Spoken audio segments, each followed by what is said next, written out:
On November 16, 1938, chemist Albert Hofmann first isolated a new compound in his lab in Switzerland, but he didn't think it had any use. 5 years later, though, he looked at the compound again, and on April 19, 1943, he discovered that it had properties that caused wild hallucinations. The drug was from a category known as entheogens, the kind that induced altered states of consciousness. Its official name was lysergic acid dithalidomide, or LSD for short. And over the next 20 years, scientists and researchers looked for ways this then totally legal drug, marketed under the name Delicid, could be of use. It was tried on patients with schizophrenia, depression, and alcoholism, and it was used by shady government departments. Could it be used for brainwashing? Did it have any potential as a truth serum? And there was another group of experimenters. They wanted to know if Delicid could enhance creativity or otherwise expand the abilities of the human mind. Some conducted formal trials with various types of artists, painters, writers, composers, and others just took Delicid to see what it did to them. Delicid was legally manufactured by a couple of pharmaceutical companies until 1965. But by then, they were getting pressure from governments about how Delicid, now commonly called acid, was being used by the general public. By the end of the 60s, Delicid, LSD, was illegal around the planet. But that was of no concern to Owsley Stanley. He may have been an amateur chemist, but he was a good one when it came to synthesizing LSD. In fact, he was a legend. His stuff was powerful and pure. In fact, it was better than the stuff you could order from those European labs. And because he was connected with the music industry, he had plenty of musicians as customers, many of whom would become very famous. Because they dropped Owsley's acid, the world of music changed forever. And in amongst all the tripping, Owsley also managed to create a concert sound system that also changed the world of music forever. I'm Alan Cross, and this is episode 55 of Uncharted: Crime and Mayhem in the Music Industry.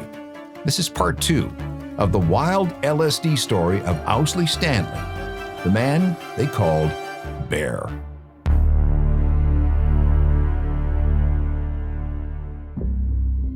The story thus far. Owsley Stanley was an oddball outsider who found his purpose in the universe, supplying LSD to as many people as possible. He became associated with the Grateful Dead and everyone in their orbit. He loved the band so much that he kept buying the band the best equipment in the world, using the proceeds from his illegal LSD drug sales. He wanted the Dead to sound better than any other band in the universe. And here's the thing, he never expected to be repaid. Owsley considered money spent on the Dead to be an investment on behalf of music fans everywhere. He and a friend named Bob Stanley also designed the iconic Grateful Dead Steal Your Face logo, a skull with a lightning bolt through it. He never wanted to be paid for that either, although he officially sold it to the Dead in 1969 for $250. Because only he could operate all the PA equipment, he bought it and he wouldn't let anybody else touch it. He became the Dead's sound man sometime in 1965. He wanted his band to focus only on the music, so they could be as good as they could possibly be.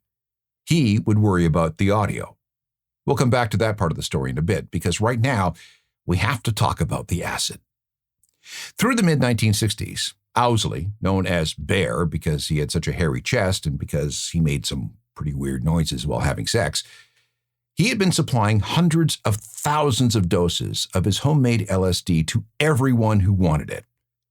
And after Switzerland's Sandoz Labs stopped selling Delicid, Owsley LSD, which, like I said, was genuinely better than the real stuff, was in great demand. And as the Dead got bigger and better connected, Owsley's customer base among musicians grew and grew and grew. Then came the Summer of Love, peaking with the Monterey Pop Festival in San Francisco on the weekend of June 16, 1967. 30,000 people were there, many of them sampling Owsley's latest formulation, which he called Monterey Purple. One of the bands performing that day was Blue Cheer. And yes, They took their name from a previous formulation of Owsley's that he'd whipped up while living with the dead in Los Angeles when he briefly ran out of money. Other musicians booked for the festival also indulged, and that included the lighting director. When he told someone how tired he was after a long day, he was given a pill that he thought was speed, a so-called Purple Heart. Instead, it was some of Owsley's Monterey Purple. When it hit, he lost all perspective on how he was supposed to light the performers. And that explains why the film of the festival is bathed in red light. That's what the acid told this lighting guy what to do. John Lennon wanted a piece of what Owsley was selling. He dispatched a cameraman to the festival, acquired some acid, and then he smuggled it back to England inside his camera. Lennon shared it with the rest of the Beatles and Brian Jones of the Rolling Stones. Lennon and George Harrison had been slipped their first doses in the spring of 1965 when a dentist friend named John Riley dropped a little bit of it into their after-dinner coffee via a dab on some sugar cubes. Lennon was furious at first. How dare this guy covertly drug his dinner guests? This is a crime, of course. Everyone left in a huff and roared off in Harrison's Mini Cooper to a club where they could hopefully ride it out. It was there at the Ad Lib Club in Leicester Square that the drug hit Lennon in a most agreeable way. He'd later say, "It was like gaining hundreds of years of experience in 12 hours. These experiments altered the trajectory of the Beatles. Over the course of a couple of albums, Rubber Soul and Revolver, the Beatles went from being a very good pop band to something completely different. There's a reason why we call those Beatles albums psychedelic." The Beatles kept tripping and kept writing and kept recording. Their altered states led them down the path to the Sgt. Pepper album. And shortly after it came out on June 1st, 1967, Lennon had his first taste of Owsley acid. When he heard that Owsley's acid was the very best, he hired that cameraman to go to Monterey. And when he returned, the Beatles tripped balls for 3 straight weeks. They told of seeing sounds as colors, shapes, and patterns. They came up with strange ideas in the studio, and they tried to capture what they felt and saw. Why do you think the first album released after the Owsley acid test was something called the Magical Mystery Tour? And where do you think songs like I Am the Walrus came from? The Beatles weren't the only ones using LSD as a writing aid. Brian Wilson, a tortured soul at the best of times, took LSD when writing songs that would become the Beach Boys' Pet Sounds album, the record that pushed the Beatles to their limit, resulting in Sgt. Pepper. Was it Owsley acid? Probably. Owsley's acid, or perhaps copycat versions, found its way everywhere. Pink Floyd's early albums were all acid-induced. Jimi Hendrix experimented with reverb, delay, echo, and rapid stereo panning in an attempt to create an acid-like effect on his album Are You Experienced? Experienced as in, have you dropped acid? A whole new genre of music, psychedelic or acid rock, emerged. That included The Dead, Jefferson Airplane, The Doors, and dozens of others. And music fans were into it too.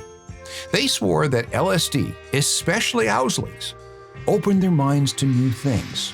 And it's not an exaggeration to say that many of these people brought significant social change over the next decade. And it's not an exaggeration to say that many of these people brought significant social change over the next decade. And we're not just talking about musicians. Steve Jobs was a believer. So was Bill Gates. Jack Nicholson was a fan. Cary Grant. Francis Crick, the co-discoverer of DNA. There were even stories of theoretical physicists seeking better understanding of the subatomic world by dropping acid. Not all of them took what Owsley was making, but thanks to him for making the drug so popular, they all wanted to try it. On December 21st, 1967, 6 agents from the Bureau of Drug Abuse Control took a sledgehammer to the front door of Owsley's house. They arrested Owsley, his expert chemist girlfriend, Melissa Cargill, and 5 other people. A friend had sold $3,400 worth of LSD to an undercover agent 2 days earlier, blowing Owsley's cover. 67.5 grams of LSD, which doesn't sound like much, but was good for about 350,000 doses, was seized in the raid. That was enough acid to earn up to $3 million on the street in 1967. News coverage was everywhere. To his fans, Owsley had become even more of an underground folk hero. While under indictment and unable to make more acid, he focused on being the Dead's sound man. Again, that's a story that we'll come back to. At his trial, Owsley said that all the drugs he was manufacturing were for his personal use. The judge didn't buy it, and on November 7, 1969, he sentenced Owsley and 3 of his friends to 3 years in prison and fined them $3,000. As Owsley's lawyers appealed the sentence, another raid. It was January 31, 1970. 9 members of the Dead and their crew were arrested on drug possession charges in New Orleans at the Warehouse Hotel. Owsley was among them. If you're a Dead fan, you'll know that Truckin', one of their most famous songs, is based on that night. What a long spaceship it's been. Owsley was busted again on July 15, 1970, back in California. His bail was finally revoked, and Bear was sent to jail. It was then 2 of his children were born to 2 different girlfriends within 3 weeks of each other. And when he convinced prison officials to let the Dead play a show for the inmates, he got the band's roadies to smuggle in some LSD. And this made him, Owsley was all of 5.5 feet tall, very popular among those in Gen Pop. Let's just say that Bear was a complicated guy. He was released from prison on July 15, 1972. 5 weeks later, he was back with the Dead working as one of their soundmen. He'd still dabble in his drug business, along with consuming enormous quantities of cocaine and alcohol himself, but he would never go back to the kind of mass production he was famous for in the 1960s. Instead, he became famous for something else completely, and that too changed the course of music history. The story of the Wall of Sound is next.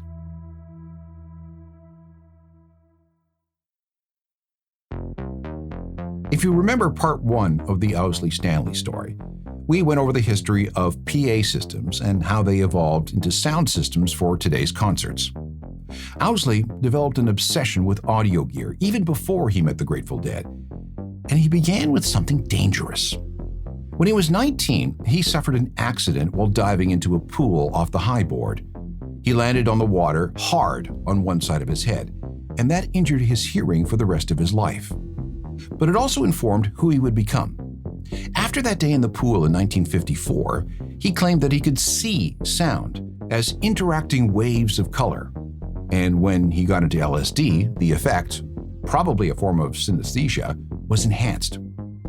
Owsley today was also probably somewhere on the spectrum. A clue was his hypersensitivity to distortion and unclean signals in music.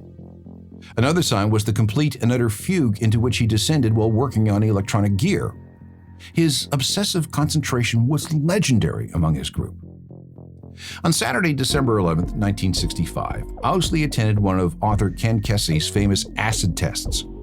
The Dead was playing, and everybody was tripping on LSD. It was that night that the music spoke to Owsley. He had a revelation.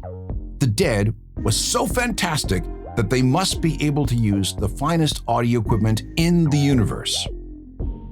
When the Dead visited him at his house in Berkeley, he told them that he could talk to electronics to get them to do things, much like people talk to plants to help them grow.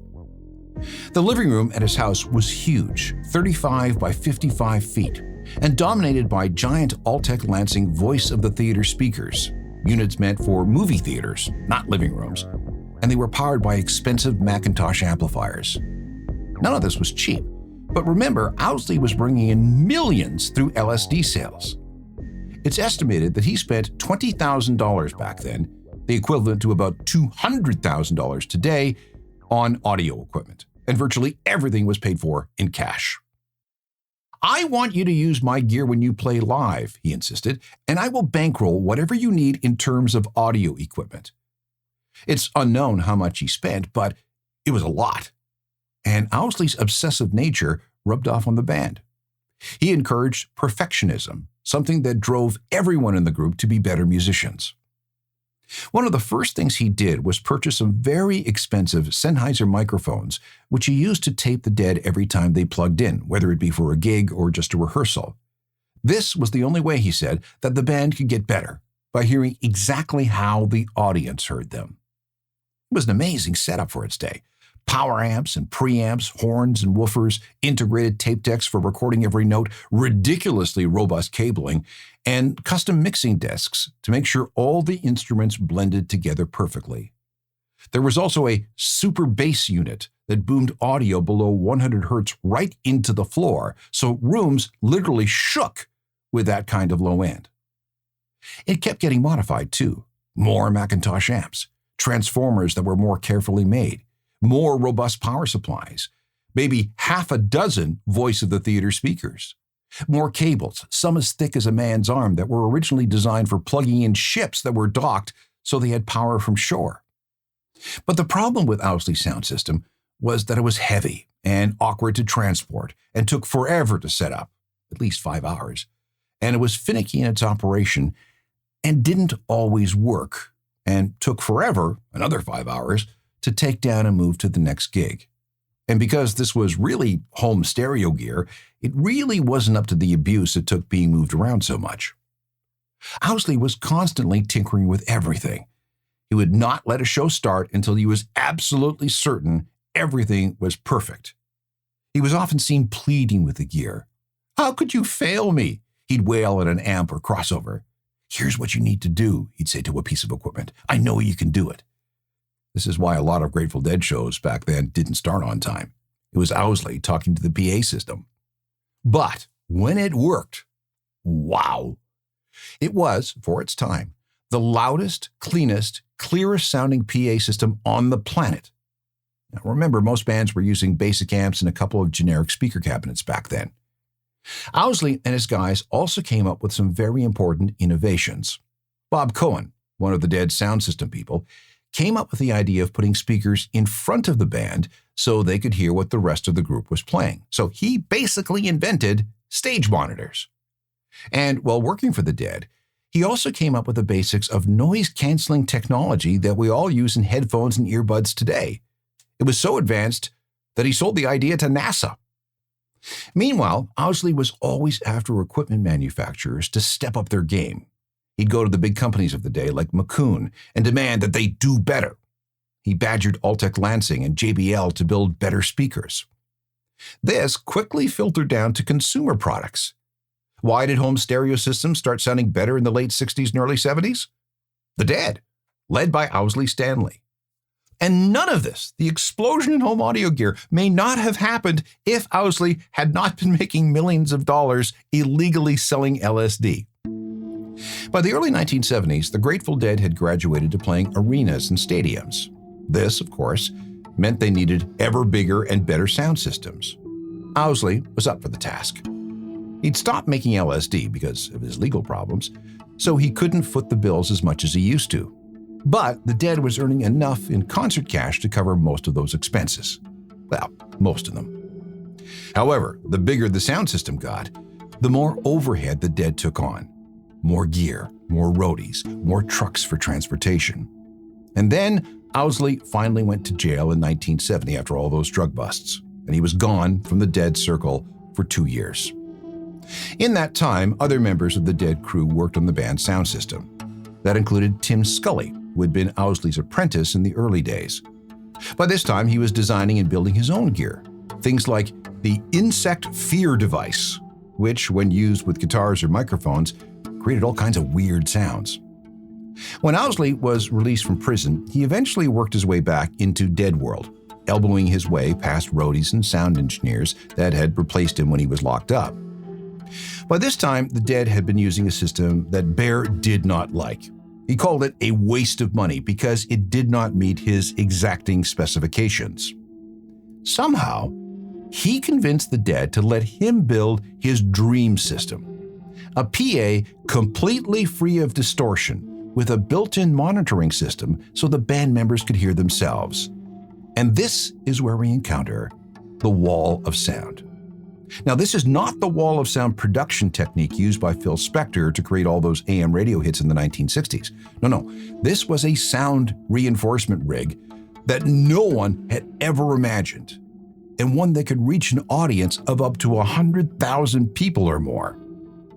Work on the wall of sound began in 1973. There was Owsley, plus Dan Healy and Mark Rosine of the Dead's road crew. Also involved was a company called Alembic. The drawings and specs were insane. 6 independent sound systems were combined into one, using 11 different audio channels. Vocals, lead guitar, rhythm guitar, and piano each not only had their own channels, but their own set of speakers. Bass player Phil Lesh had his bass fed into a quadraphonic encoder that sent signals from, get this, each of the 4 strings on his bass into 4 separate speakers.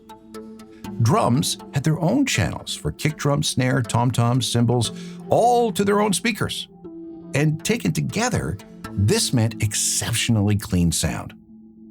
Details are a bit murky and contradictory, but it appears that in its finished form, the wall of sound had a total of 604 speakers, powered by 89 300-watt solid-state amps, and another 3 350-watt tube amps, for a total, it is said, of 28,800 watts of power. Components came from JBL for speakers, 88 15-inch drivers, 288 5-inch JBL mid-range speakers, 54 Electro-Voice tweeters, and of course, Macintosh for the amps. The upper level of the rig projected to the audience. The lower part was for on-stage monitoring, enabling the band to hear exactly what the audience was hearing.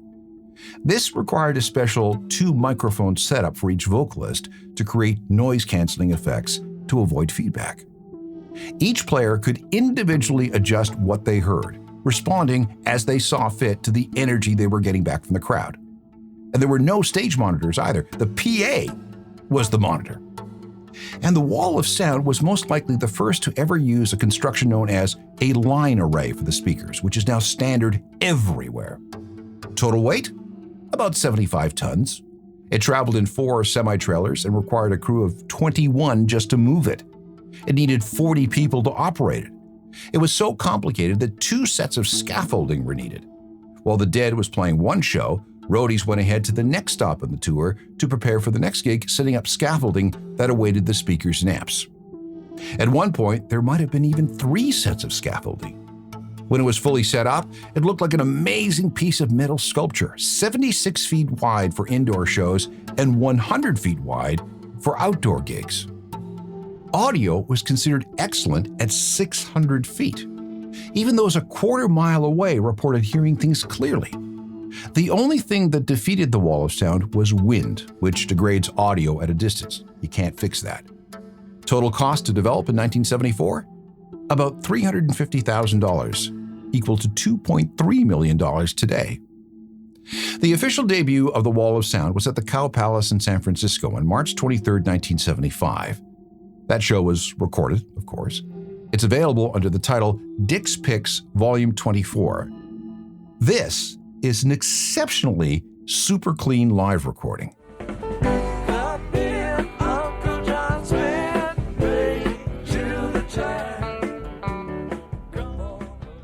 The Wall of Sound was a technical triumph, but it was a money pit. It was so big, so expensive, and so impractical in so many ways that it was only used by the band between March and October 1974, and at a cost of $200,000 or $1.3 million now. The big issue was the OPEC oil crisis of 1974. Gas prices spiked, making it even more expensive to haul the thing around North America. The trucking costs alone were $100,000 a month. Even a band as big as the Grateful Dead could not afford something like this. After a final show in October 1974, the Wall was disassembled. The Dead were nearly broke too. When the Dead toured again 2 years later, 1976, they went on the road with something much more conventional. The custom scaffolding of the Wall of Sound was sold for scrap for $30,000. Many components sat in a warehouse for decades. But at an auction in 2021, one of the Macintosh amps sold for about $95,000. Jerry Garcia's onstage Macintosh went for $378,000. Hey, after all, this is a piece of rock history. Other elements were repurposed and cannibalized for various musical things. However, some of the speaker cabinets, used by Phil Lesh, were stacked up by someone to create a chicken coop. And there were stories of a 1987 purge at a warehouse where old Wall of Sound speaker cabinets were taken to a dump and set on fire. The end of the Wall of Sound also marked the beginning of the end for Owsley Stanley. He hung around for a few more tours, working as bassist Phil Lesh's personal roadie. Lesh was the only guy who really liked Owsley. There were conflicts with everybody else. And by 1980, he was out of Dead World forever, at least when it came to their sound systems. But the Owsley story doesn't end there. There's a final weird chapter to his life, and we'll get to that in a moment.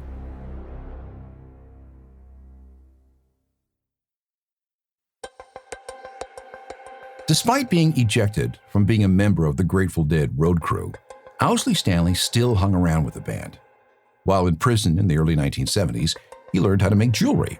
It was okay stuff, but its main selling point was that it came from the famous Dead associate and LSD purveyor, Owsley Stanley.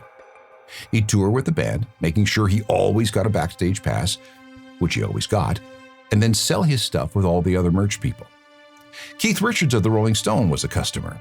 The Dead tolerated this entrepreneurship, but he was such an aggressive seller that it caused issues within the Dead organization.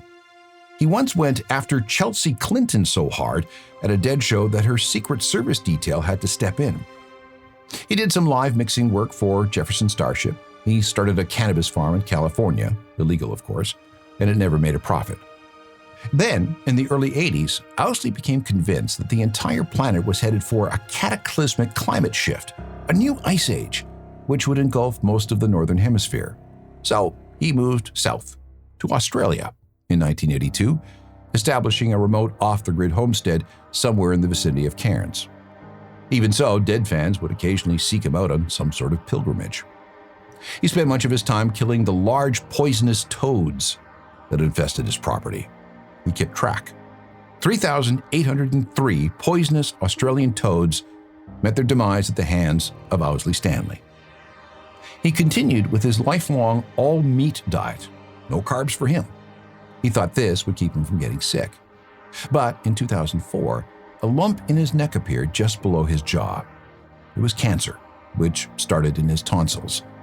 He blamed all those years of being in places filled with secondhand smoke for that.